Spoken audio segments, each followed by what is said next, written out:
Mi nombre es Ana Luisa Arriola, soy de Jocotenango. Tengo una licenciatura en arqueología y un técnico universitario en archivos.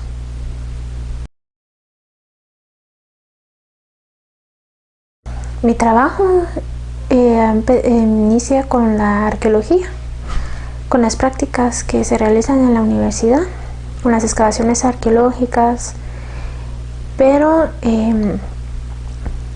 para mantener mi carrera de arqueología yo trabajé en los archivos históricos, y es como yo me doy cuenta de la relación de los archivos con la arqueología, de trabajar los títulos indígenas en el Archivo General de Centroamérica.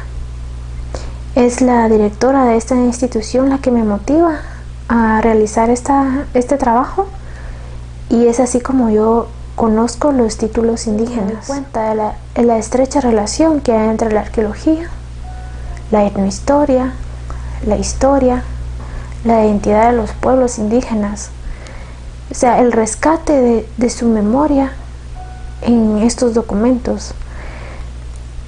Es ahí donde yo empiezo a indagar sobre estos títulos y voy conociendo los aspectos culturales, sociales, políticos, territoriales. Me doy cuenta de la necesidad de dar a conocer esos títulos a la sociedad guatemalteca, no que se queden solamente en el archivo general, sino que darle continuidad al trabajo. Los títulos indígenas más que todo plantean problemas de tierras, litigios entre los pueblos. La estructura que tienen principalmente es, mencionan sus antepasados, presentan los nombres, y luego como en qué basarse de que ellos son dueños de las tierras, y presentan los límites de estas tierras, ¿verdad? Las fechas extremas están entre finales del siglo XVI, 1580, al siglo XVIII, sería 1750 aproximadamente, o sea, varía. Son 18 títulos los que se trabajaron, entonces sí varía las fechas entre ellos. La mayoría de los títulos son del occidente del país, principalmente Sololá, Quetzaltenango, Totonicapán, uno que pertenece a Huehuetenango, hay de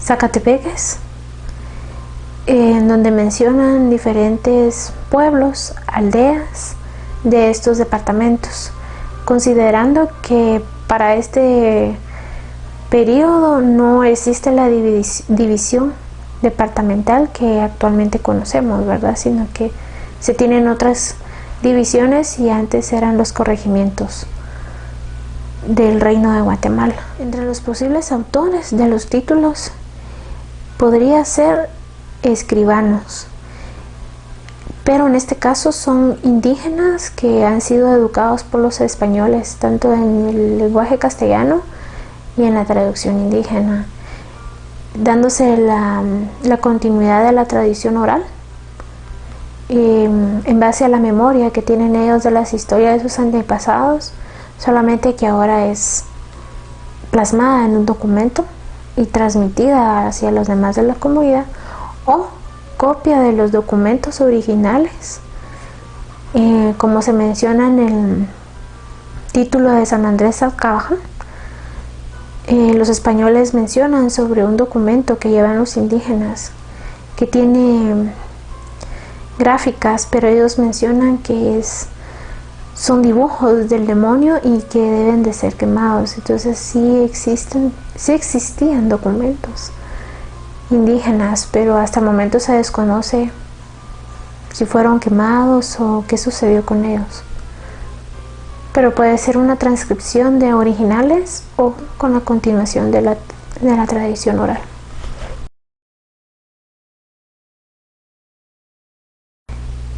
Principalmente todos conocemos el Popol Vuh, el título de Totonicapán, el título de los Cachiqueles, el título de Alotenango. Esos son los que han tenido mayor difusión.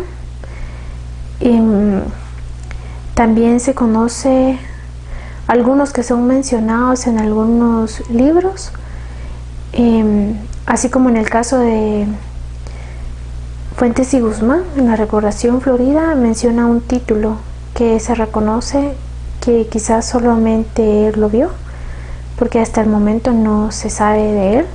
Trata sobre una pugna entre los cachiqueles y tusujiles del área de Sololá. En la actualidad serían un poco más de 20 títulos, contando el Popol Vuh, el de Totonicapán, el de Sololá. Además de estos 18 títulos que se encuentran en el Archivo General de Centroamérica. La mayoría de ellos en realidad son 14 títulos que han sido publicados, ya fuera por la tesis de Mario Crespo para obtener la licenciatura en Historia en la Universidad de San Carlos, la editorial de Piedra Santa y la revista Mesoamericana de la Universidad Mesoamericana, que últimamente ha publicado algunos títulos de indígenas. Estos 18 títulos, como digo, se encuentran en el Archivo General de Centroamérica.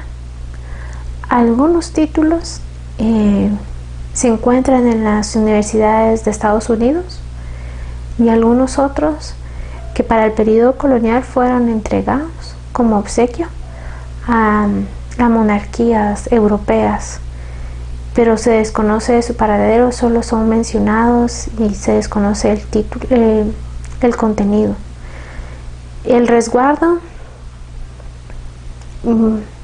es aquí en Guatemala, los que se encuentran es de acceso a todos, y de las universidades estadounidenses, y cada una de ellas tendrán sus reglas para tener conocimiento sobre los documentos.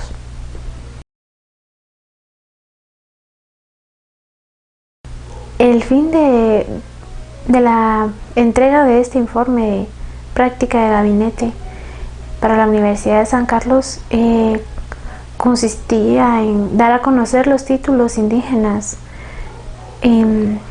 principalmente a los pueblos de origen, a la sociedad guatemalteca, como un rescate de la memoria colectiva de estos pueblos. Es un rescate de esta historia que se ha perdido, que se ha negado, que se desconoce.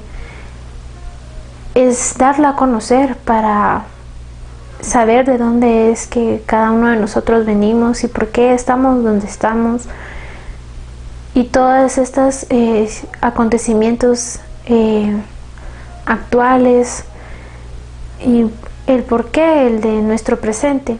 También una de las aportaciones de los títulos, si lo vemos en otros puntos de vista, en lo arqueológico nos brinda información sobre geografía, guerras, poblaciones, sitios, geográficamente, ¿verdad? Que se mencionan algunos pueblos, los límites, porque se mencionan los mojones. Lo interesante es sobre los aspectos geográficos, porque mencionan los límites como los árboles, ríos.